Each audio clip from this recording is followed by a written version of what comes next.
Chapters 5 to 7 of Rasselas, Prince of Abyssinia. This recording is in the public domain. Recording by Martin Geeson.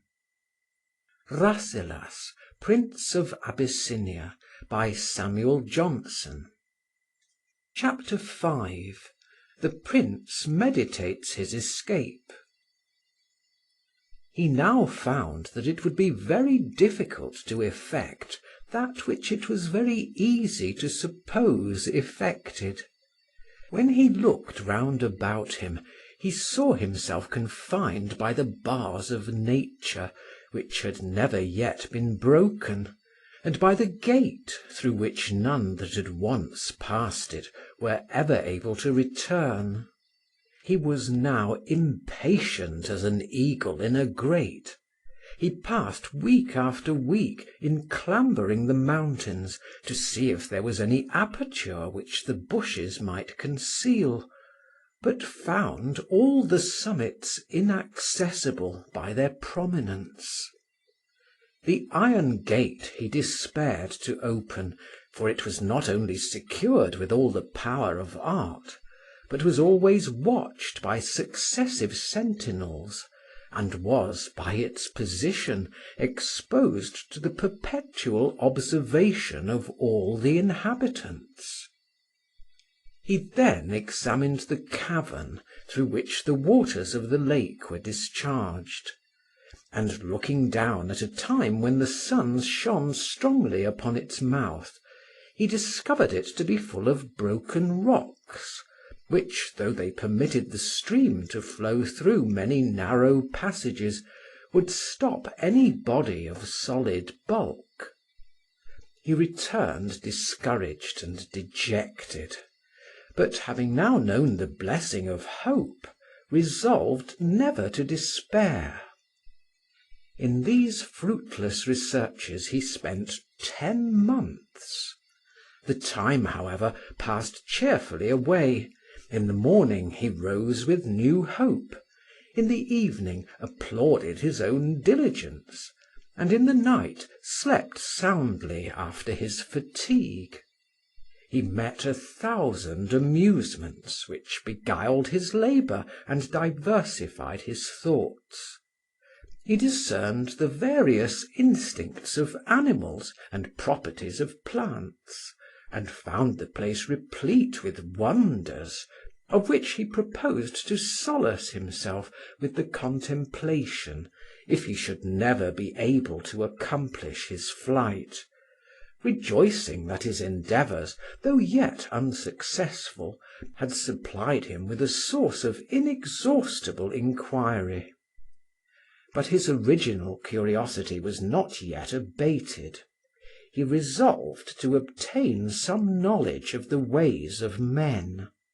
His wish still continued, but his hope grew less. He ceased to survey any longer the walls of his prison, and spared to search by new toils for interstices which he knew could not be found, yet determined to keep his design always in view, and lay hold on any expedient that time should offer. Chapter 6. A dissertation on the art of flying. Among the artists that had been allured into the Happy Valley to labour for the accommodation and pleasure of its inhabitants, was a man eminent for his knowledge of the mechanic powers, who had contrived many engines both of use and recreation.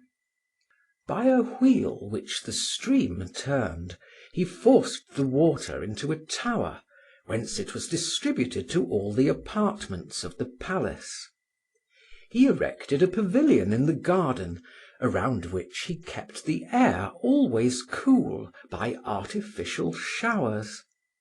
One of the groves, appropriated to the ladies, was ventilated by fans, to which the rivulets that ran through it gave a constant motion, and instruments of soft music were played at proper distances of which some played by the impulse of the wind, and some by the power of the stream.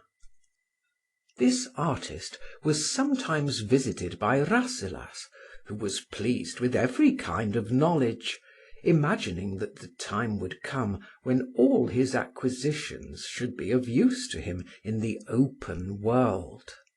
He came one day to amuse himself in his usual manner, and found the master busy in building a sailing chariot. He saw that the design was practicable upon a level surface, and with expressions of great esteem solicited its completion. The workman was pleased to find himself so much regarded by the prince, and resolved to gain yet higher honours. "Sir," said he, "you have seen but a small part of what the mechanic sciences can perform. I have been long of opinion that instead of the tardy conveyance of ships and chariots, man might use the swifter migration of wings, that the fields of air are open to knowledge, and that only ignorance and idleness need crawl upon the ground." This hint rekindled the prince's desire of passing the mountains. Having seen what the mechanist had already performed, he was willing to fancy that he could do more, yet resolved to inquire further before he suffered hope to afflict him by disappointment. "I am afraid," said he to the artist, "that your imagination prevails over your skill, and that you now tell me rather what you wish than what you know. Every animal has his element assigned him. The birds have the air, and man and beasts the earth." "So," replied the mechanist, "fishes have the water, in which yet beasts can swim by nature, and man by art. He that can swim needs not despair to fly. To swim is to fly in a grosser fluid, and to fly is to swim in a subtler. We are only to proportion our power of resistance to the different density of matter through which we are to pass. You will be necessarily upborne by the air, if you can renew any impulse upon it faster than the air can recede from the pressure." "But the exercise of swimming," said the prince, "is very laborious. The strongest limbs are soon wearied. I am afraid the act of flying will be yet more violent, and wings will be of no great use unless we can fly further than we can swim." "The labour of rising from the ground," said the artist, "will be great, as we see it in the heavier domestic fowls, but as we mount higher, the earth's attraction and the body's gravity will be gradually diminished, till we shall arrive at a region where the man shall float in the air without any tendency to fall.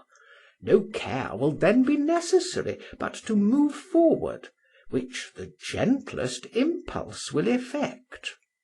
You, sir, whose curiosity is so extensive, will easily conceive with what pleasure a philosopher, furnished with wings and hovering in the sky, would see the earth and all its inhabitants rolling beneath him, and presenting to him successively, by its diurnal motion, all the countries within the same parallel. How must it amuse the pendent spectator to see the moving scene of land and ocean, cities and deserts, to survey with equal security the marts of trade and the fields of battle, mountains infested by barbarians, and fruitful regions gladdened by plenty and lulled by peace. How easily shall we then trace the Nile through all his passages, pass over to distant regions, and examine the face of nature from one extremity of the earth to the other." "All this," said the Prince, "is much to be desired, but I am afraid that no man will be able to breathe in these regions of speculation and tranquillity. I have been told that respiration is difficult upon lofty mountains. Yet from these precipices, though so high as to produce great tenuity of air, it is very easy to fall. Therefore, I suspect that from any height where life can be supported, there may be danger of too quick descent." "Nothing," replied the artist, "will ever be attempted if all possible objections must be first overcome. If you will favour my project, I will try the first flight at my own hazard. I have considered the structure of all volant animals, and find the folding continuity of the bat's wings most easily accommodated to the human form. Upon this model I shall begin my task tomorrow, and in a year expect to tower into the air beyond the malice and pursuit of man. But I will work only on this condition, that the art shall not be divulged, and that you shall not require me to make wings for any but ourselves." "Why," said Rasselas, "should you envy others so great an advantage? All skill ought to be exerted for universal good. Every man has owed much to others, and ought to repay the kindness that he has received." "If all men were virtuous," returned the artist, "I should with great alacrity teach them to fly. But what would be the security of the good if the bad could at pleasure invade them from the sky? Against an army sailing through the clouds, neither walls, mountains, nor seas could afford security. A flight of northern savages might hover in the wind, and light with irresistible violence upon the capital of a fruitful reason. Even this valley, the retreat of princes, the abode of happiness, might be violated by the sudden descent of some of the naked nations that swarm on the coast of the southern sea." The Prince promised secrecy, and waited for the performance, not wholly hopeless of success. He visited the work from time to time, observed its progress, and remarked many ingenious contrivances to facilitate motion and unite levity with strength. The artist was every day more certain that he should leave vultures and eagles behind him, and the contagion of his confidence seized upon the Prince. In a year the wings were finished, and on a morning appointed the maker appeared, furnished for flight, on a little promontory. He waved his pinions awhile to gather air, then leaped from his stand, and in an instant dropped into the lake. His wings, which were of no use in the air, sustained him in the water, and the Prince drew him to land, half dead with terror and vexation. Chapter VII. The Prince finds a man of learning. The Prince was not much afflicted by this disaster, having suffered himself to hope for a happier event only because he had no other means of escape in view. He still persisted in his design to leave the Happy Valley by the first opportunity. His imagination was now at a stand. He had no prospect of entering into the world, and notwithstanding all his endeavours to support himself, discontent by degrees preyed upon him, and he began again to lose his thoughts in sadness, when the rainy season, which in these countries is periodical, made it inconvenient to wander in the woods. The rain continued longer and with more violence than had ever been known. The clouds broke on the surrounding mountains, and the torrents streamed into the plain on every side, till the cavern was too narrow to discharge the water. The lake overflowed its banks, and all the level of the valley was covered with the inundation. The eminence on which the palace was built, and some other spots of rising ground, were all that the eye could now discover. The herds and flocks left the pasture, and both the wild beasts and the tame retreated to the mountains. This inundation confined all the princes to domestic amusements, and the attention of Rasselas was particularly seized by a poem, which Imlac rehearsed, upon the various conditions of humanity. He commanded the poet to attend him in his apartment and recite his verses a second time.